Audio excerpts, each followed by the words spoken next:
Hi everyone, my name is Natalie. Today I wanted to do my favorite books of 2022. With the usual disclaimer with my favorite books of the year videos is that it is not the top books of the year.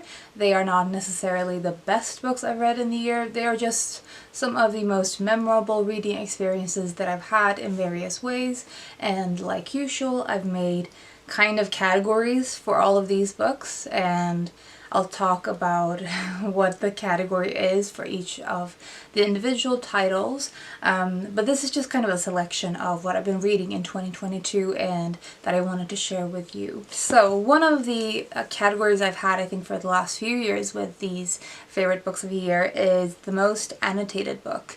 And I annotate quite heavily in my books, especially with the nonfiction, but this one I think is probably the one that I've sort of written various notes and underlined the most, and it is On Photography by Susan Sontag, which I've mentioned recently. I read this during the summer and I think I have some kind of scribble in almost every page spread. Because it's just so smart. So it is a book about photography, its history, its various purposes throughout that history, the way that the technology has shifted, the way it's been used, how it's been viewed and valued, the way it's seen as art in certain contexts, how it's been part of journalism and sort of archiving memories and history and stories that are forgotten. So it's just it's touching on many topics, subtopics within photography as a craft, as a phenomena, and I felt like this was particularly interesting from a social media standpoint, despite the fact that this was published in the 70s. It feels like most of these strands of thought in this felt like they could easily be applied in our contemporary times. So if you're at all interested in this topic, I highly recommend reading this one. I was kind of intimidated for some reason in reading Sontag, and the only thing I would say is that this is quite dense in terms of thought process, thoughts and sort of strands of thought. So it's kind of, I felt like only reading one page I had so much to really mull over, and so it was kind of a slower reading experience for me, but a very enjoyable one and very thought-provoking. So there is that one. The most rereadable book that I've read in 2022 could probably go to several books. Many of them I know that I will be returning to in the future, but this one I think I will return to quite soon because of the comfort factor in it. So it's called The Path Through the Trees by Christopher Milne, and this is the kind of unofficial sequel to The Enchanted Places by him. Christopher Milne is the son of A.A. Milne, and A.A. Milne is one of my favorite authors. So I had wanted to read both of his memoirs and autobiographies for a long time, and got to the previous one I think last year, and this one obviously this year. And the previous one talks a lot about his childhood and his relationship with his family, his relationship with his fame, and sort of that ghostal presence of Christopher Robin in his growing up and coming of age years, whereas this one is about him becoming an adult and becoming his own individual and sort of making his own path. And so it's beginning when he's a soldier and then moves on to him becoming a bookshop owner and bookseller. And I think the part specifically related to being a bookseller and bookshop owner is what I found so endearing and charming and warm, and something that I feel like I could easily return to for a comfort read. I just really enjoyed this. I remember listening to this on audiobook and doing a lot of cleaning in the house while I was listening to it, and I kept adding things, tasks to my to-do list, just be able to continue listening to it. So for me that was an indication of how much I was enjoying this book. So I know that I will definitely be returning to this, and I also strongly recommend the audiobook. of this. It is very warmly presented, I think, because the narrator was also a friend of Christopher Milne and A. Milne, and you can kind of sense that, I think, through his narration. Speaking of audiobooks, my favorite audiobook experience of this year was probably Landmarks by Robert Macfarlane, and it was narrated by McMillan. So there are a few reasons that I really enjoy this on audio and why it stood out to me in all of my audiobook listening from this year and from 2022 and from previous years as well. It's one of my top of all time, I think, is that this is a book about language, specifically about language related to land and weather and nature and various things related to the natural world. And it's also about nature writing.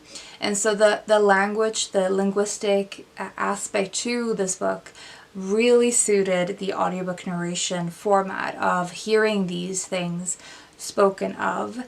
And Roy McMillan in general really gets through the enthusiasm of Robert Macfarlane, which is one of the things that I loved about this book.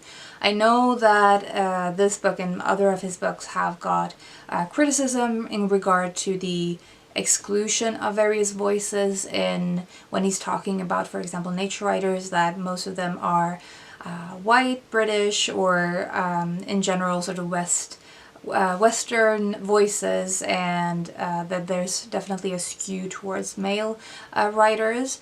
So I am not discrediting that criticism. I think it's valid, and it is something that I had in the back of my mind.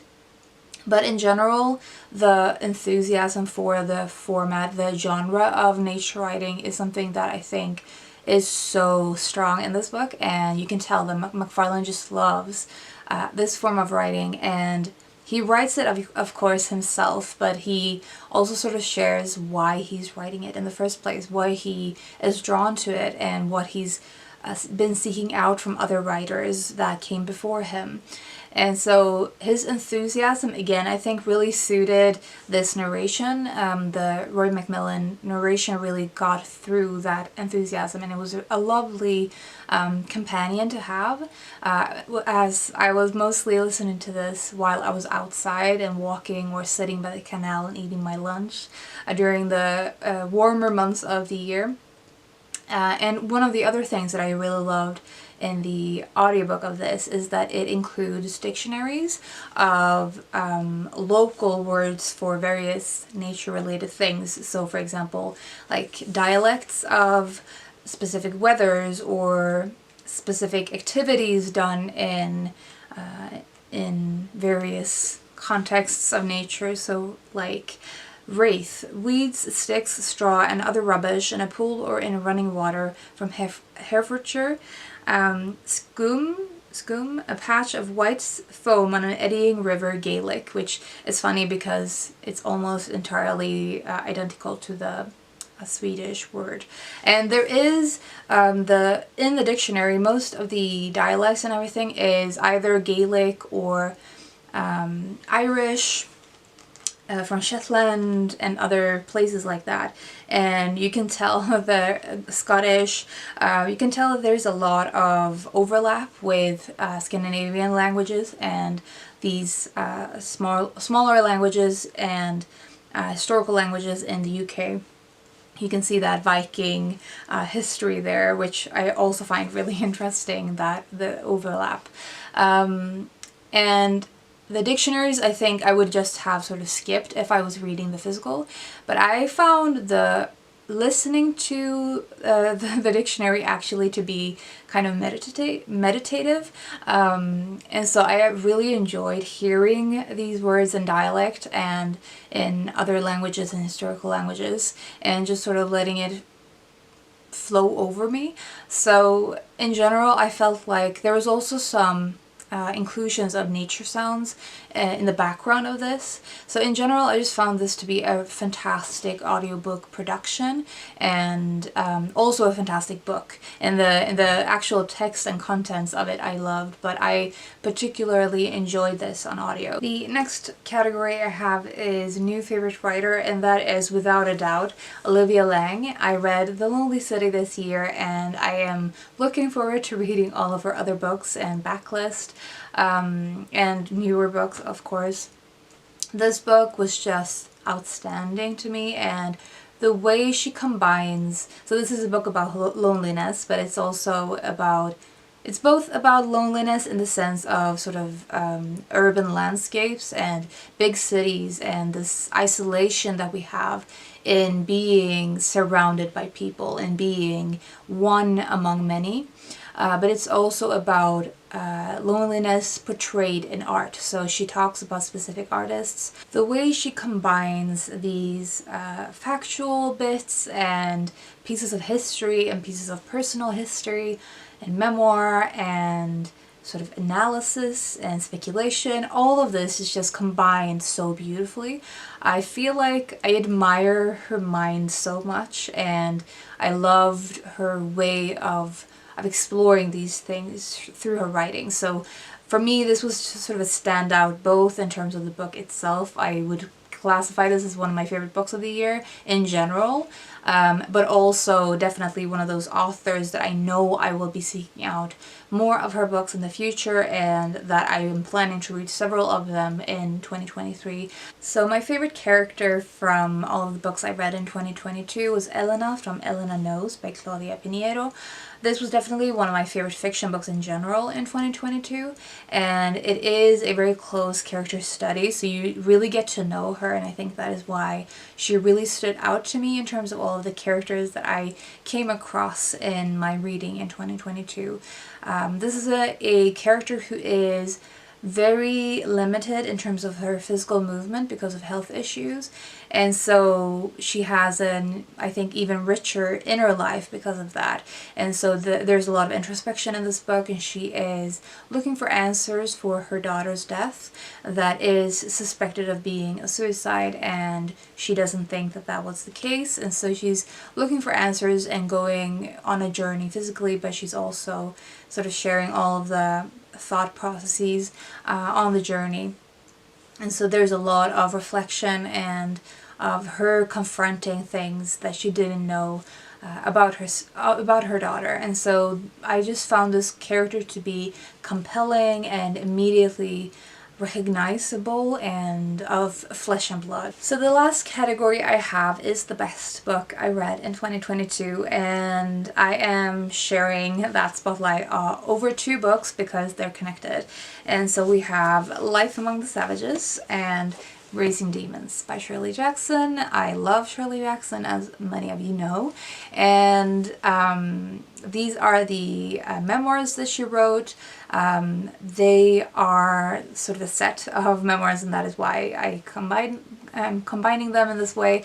The first one, I think, is there's a kind of a shift in the focus, I think. I feel like because of the place she's in when she's chronicling these things, because she's talking about her family and being a housewife, being a mother, having young children, becoming pregnant, and all of that, all of the house and home interior life, and it is changing as her kids are growing older and they are becoming more of their own individual characters, and sometimes with opposing wills. Most of the time, I would say, with opposing wills and different perspectives and worldviews. And so there's a different dynamic in Raising Demons, which is the second one, to Life Among the Savages, but I enjoy both of them. I don't know which of the two I would prefer. I just really enjoyed both. And I think one of the things that stood out to me in terms of these two books in comparison to Shirley Jackson's other books is the strong sense of humor in these, with a very dark undertone. And I love her horror writing. I love the way she plays with the supposedly safe environments and turns them upside down, and sort of shows the darker underbelly of the seemingly ordinary households and small villages and houses and communities. That she shows the edge of darkness that exists everywhere, especially maybe in these types of environments. And that is not different for her memoirs. They also contain a lot of that dark edge that I absolutely loved. I think the humor to me seemed kind of ramped up in comparison to her novels, but because of that, I think you sense the contrast to the darkness even more. And I really loved the balance of those two things. I loved her reflections on motherhood, on being a wife, on the difference in men and women in a family dynamic and what is expected of you as a mother versus a father. There was just so many things that I took away from these books. Yeah, these were just the best that I read in 2022, and not that surprising given the fact that Shirley Jackson again is one of my favorite authors. So I'm just really glad that I finally got around to them, and I think they might be on par for me with We Have Always Lived in the Castle, which is my favorite of her novels. So that was all I wanted to say in this video. I would love to know if you've read any of these books and what were your thoughts about them. Did you enjoy them as much as I did? Did you not like them? What did you think about them if you have read them? Or if you're interested in reading them, I would also be curious to hear about that. Also let me know what were your favorite books of 2022 in terms of the categories that I used, or any other categories or in general. So yeah, that was all I wanted to say in this video. I hope you're doing well and you're taking care of yourselves, and I will talk to you soon. Bye!